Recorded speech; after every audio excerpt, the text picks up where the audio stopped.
অল্প রানের পুঁজি নিয়েও শ্রীলঙ্কাকে হারালো বাংলাদেশ। আকবর আলীর ঝড়ো ব্যাটিংয়ের পর মুসাদ্দেকদের নিয়ন্ত্রিত বোলিং, তাতেই হংকং সুপার সিক্সেসে নিজেদের প্রথম জয় নিশ্চিত করল আকবরের দল। বৃষ্টিতে ভেস্তে গিয়েছিল টাইগারদের প্রথম ম্যাচ। দ্বিতীয় ম্যাচে শ্রীলঙ্কার বিপক্ষে টসে হেরে ব্যাটিংয়ে নামে বাংলাদেশ।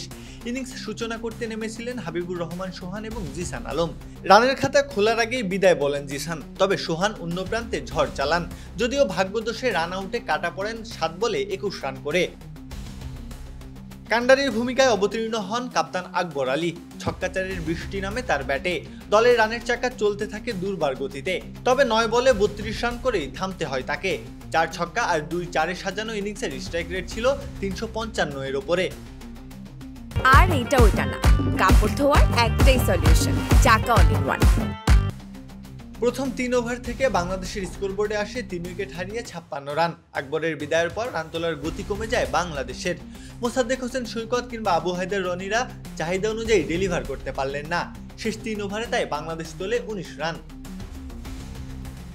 শ্রীলঙ্কার সামনে টার্গেট দাঁড়ায় 76 রানের, বলতে গেলে একেবারে সহজ লক্ষ্যমাত্রা।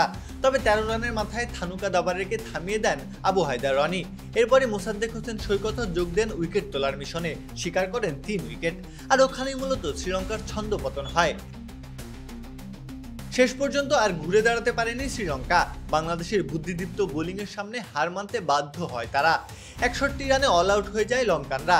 বাংলাদেশ জয় পায় 14 রানের ব্যবধানে। প্রত্যহ কাব্য, খেলা 71।